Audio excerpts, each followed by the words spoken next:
Bismillahirrahmanirrahim. Assalamualaikum warahmatullahi ta'ala wabarakatuh. So this is the first part of the video on questionnaire design in epidemiological research. Okay, so let us start with Kitab Al-Fatihah. Okay, so when you do a research, you will need to collect information. So the most common tools in epidemiological surveys is questionnaire. So when you use a questionnaire, there are two methods of data collection. Either administered or self-completed questionnaire. So during this COVID-19 pandemic, due to the limitations, if you want to do interview administered, you can only do the interview maybe using the telephone or using Google Meet or Zoom or any similar methods. So the most commonly used method is self-completed questionnaire, whereby usually people will distribute link to a questionnaire to be answered online. So these methods actually depend on the financial or time constraint or nature of the information required. So I won't elaborate on that. Now we go to some tips on developing a questionnaire.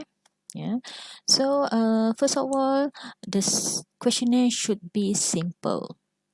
So this is to avoid misinterpretation or inappropriate answers. So it should be simple so that when the participants read the questions, they can understand it and they can answer it appropriately. And then the second thing is we need to avoid internal routing. What is internal routing? You might have seen a questionnaire whereby they said, if you answer yes, please move to the question number 14. But if you answer no, please go to question number 20, something like that. So try to avoid that because it can be confusing. And furthermore, if you do that, there would be some questions whereby many of the participants do not answer, and this can be considered as the missing data. So you wouldn't want that. So that's why when you develop a question, you would want to think of the answers whereby it can be answered by everyone.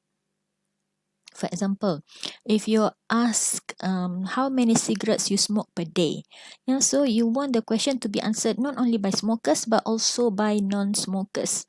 So you must have a choice of 0 there. Or you can just put never smoke. So that someone who do not smoke, someone who does not smoke can answer the question too. Okay. Or if you can use interview administered, it will be better because you can guide the answers of the participants. Okay, what about missing data? We want to avoid missing data because it can reduce the effective sample size. Why I say so? Because when you do the data analysis, SPSS will exclude the subjects with the missing data. So that's why your sample size will become smaller. Than the number of participants that you sampled from the data that you have collected. So that's why we need to minimize the missing data. How do we do that? If you use the hard copy, you might want to write at the end of the questionnaire that please check you have filled in all the relevant questions, or thank you for answering all the questions. You might want to capitalize the all here. But if you use interview guided or interview administrated, you can make sure that the participants answer all the questions. However, on online questionnaire, you might use the option or the function answer is required something, whereby the participant cannot move on or they cannot submit until they answer all the questions. So you must use this function to ensure that all the questions are answered before they submit the questionnaire online. They submit their answers online. Okay, a little bit more about the questionnaire design. As I mentioned just now, it should be simple and clear. Yeah, it should there should be no calculation of vague phrases.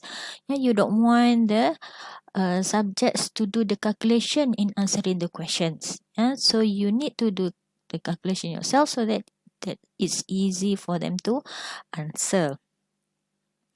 And cover only one dimension for each question. What does it mean? For example, I want to ask whether the participants eat fruit or vegetables. So maybe I eat fruit and vegetables. Yeah. So if someone only eat fruits but they do not eat vegetables, it will be confusing for them to answer whether yes or no. Yeah.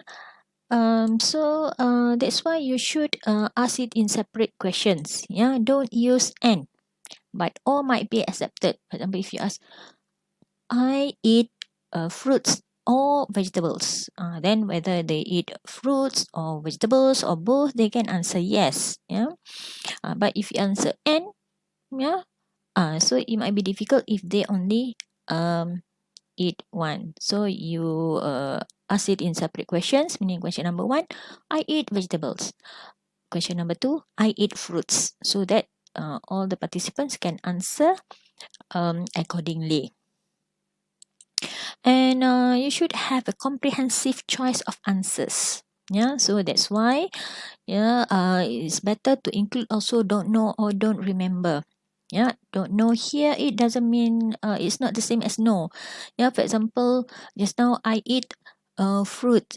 You can have the choice of yes, no, or don't remember or something. But if fruit, yeah, I mean, you know what I mean.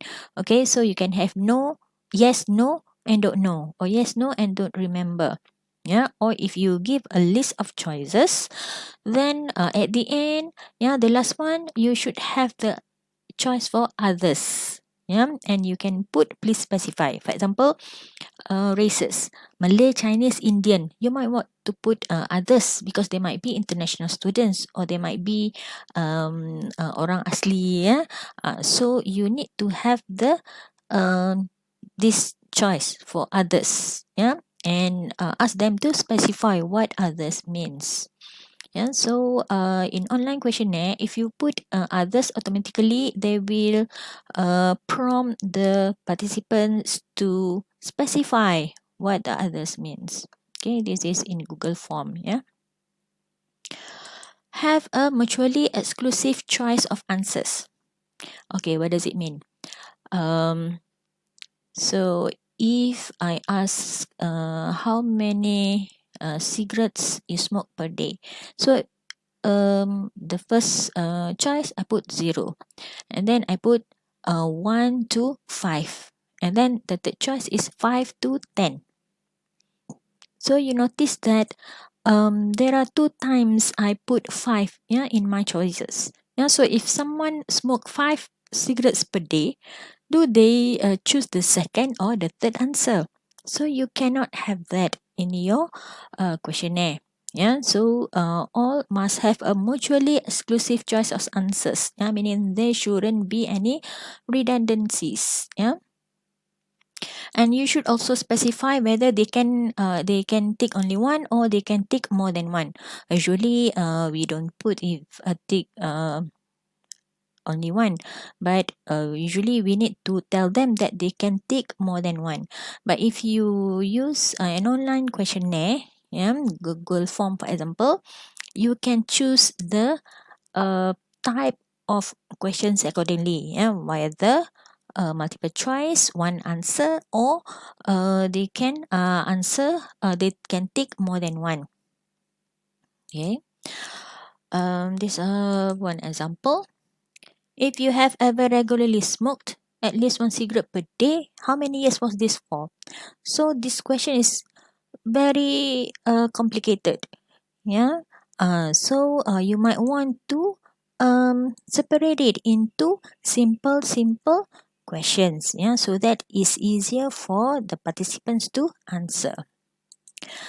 So in terms of printing, yeah, most of them might be applicable to a hard copy, but also applicable to soft copy. Yeah, online questionnaire.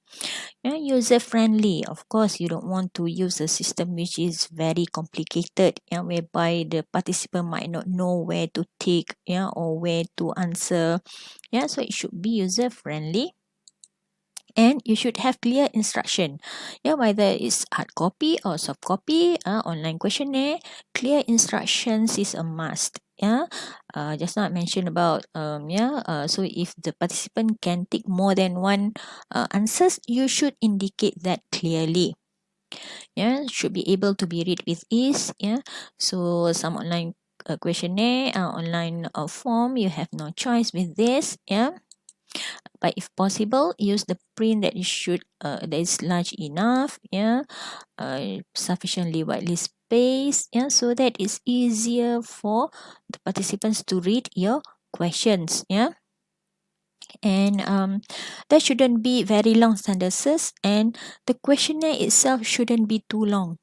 Yeah, so you imagine if someone receive a questionnaire, there are more than 10 pages, yeah, they might not even want to answer your questionnaire. Yeah, so make it simple and short. Yeah, make it very nice for the participants.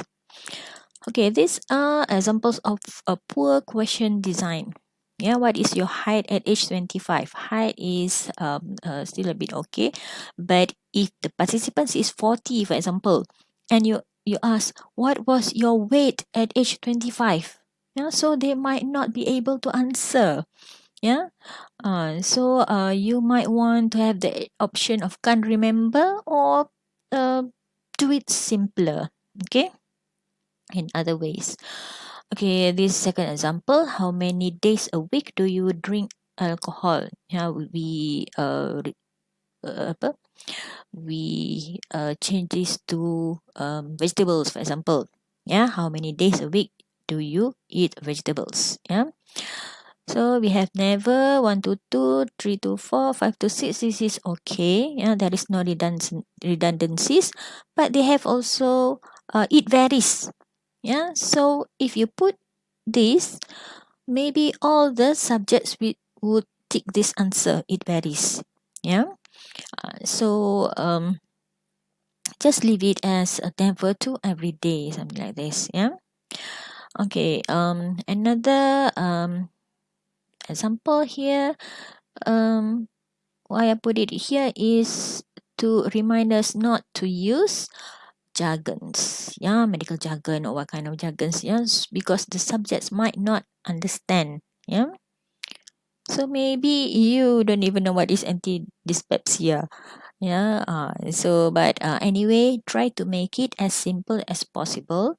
Use layman terms, or you can use this, but you can put the interpretation or the simpler terms in bracket, for example, because sometimes some layman term can be confusing too.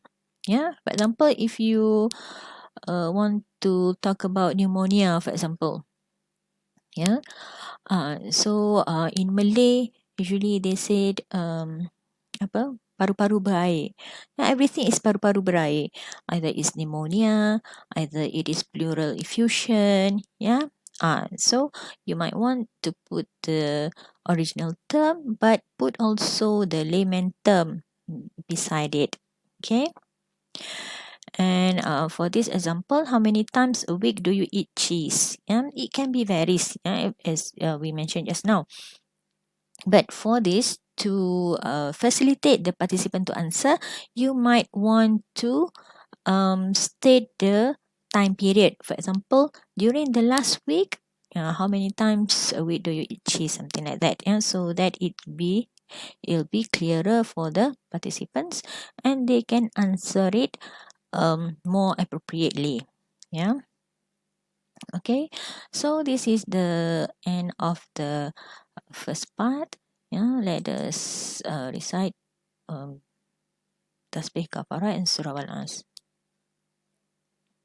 With that, I thank you, and assalamualaikum warahmatullahi taala wabarakatuh.